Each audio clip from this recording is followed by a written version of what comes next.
जय प्रकाश पटेल और जय की हाथ। जय कृष्ण जय प्रकाश जय कृष्ण जय जोहार का नारा है, थोड़ी आवाज तेज लगाओ, आरक्षण ऐसे नहीं मिलेगा। जय जोहार का नारा है, जय जोहार का नारा है। अनुसूचित क्षेत्र आरक्षण महासम्मेलन में आज बांसवाड़ा जिला मुख्यालय पर आयोजित हो रही सभा, सबसे पहले मंच पर हमारे समाज के वीर योद्धा जिन्होंने आज सामाजिक क्रांति के माध्यम से देश को आजाद कराने में अहम भूमिका निभाई, उनको शत शत नमन करता हूं।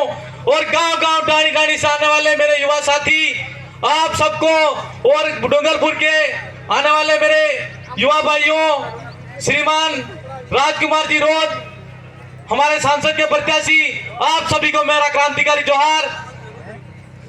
आज मंच पर हमारी बहुत सारी बातें हो रही है, लेकिन अनुसूचित क्षेत्र के अंदर आरक्षण की जो बात है उसका मूल उद्देश्य यह है कि हमारा आदिवासी क्षेत्र के अंदर 1874 के अंदर सबसे पहले अंग्रेजी हुकूमत के सामने आदिवासियों ने लड़ाई लड़के अलग से हमारा एक्ट बनवाया था। वही के वही 1919 में आया, वहां पर भी आदिवासियों ने लड़ाई लड़ी। वही के वही 12 शासन अधिनियम 1935 में आया।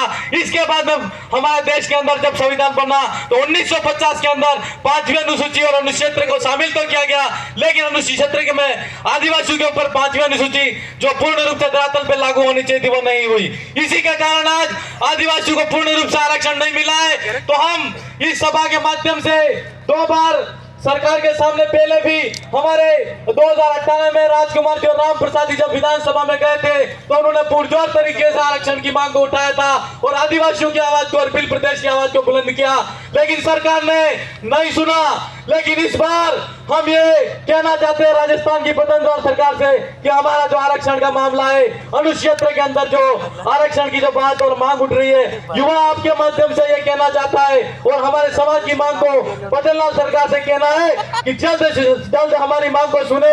अगर हमारी मांग को नहीं सुना गया तो ये निश्चित तौर पर समझ लेना कि आने वाले क्षेत्र के अंदर, आने वाले टाइम के अंदर बीजेपी के और कांग्रेस के यहाँ पर जो भी नेता है उनको हम जूतों की माला पहनाएंगे और जूते मारेंगे। आज एक बात और कहना चाहते हैं कि इतने कम समय के अंदर आप सबने देखा कि हमारा बागीदरा विधानसभा के अंदर 2020 मैच हुआ था, लेकिन 2020 मैच के अंदर यह पता नहीं था कि मैच ड्रॉ हो जाएगा, फिर से होगा। इस बार मैच फिर से होने वाला है।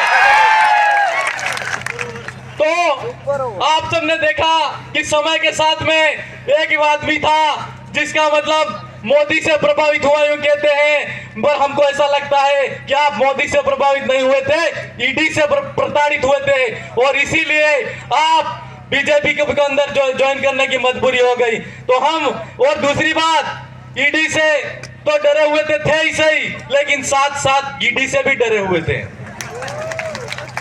तो दोनों डर से उनको बीजेपी का दामन थामना पड़ा। बाकी सारी बातें आप सब जानते हुए कि आदमी जब बहुत ज्यादा खा जाता है तो उसको डकारें नहीं आती तो वो डॉक्टर के पास जाता है, लेकिन ऐसा ही हमारे यहाँ पर हुआ कि 40 साल तक खाने के बाद में पेट से डकार नहीं आई तो उसकी डकार लेने के लिए ईडी वाला डॉक्टर के पास बीजेपी में शामिल होना पड़ा मेरे भाई।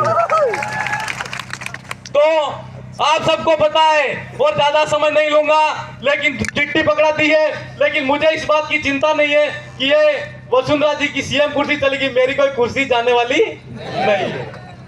आप एक बार एक स्लोगन लगा के इस बात को मैं मेरा स्थान ग्रहण करूंगा कि अब की बार बोलूंगा तो आपको बोलना है राजकुमार, अब की बार राजकुमार, अब की बार राजकुमार। आप सबने सुना और ये मुझे यहाँ पर बोलने का मौका दिया। शायद संचालक महोदय मेरा नाम भूल गए थे, पता नहीं।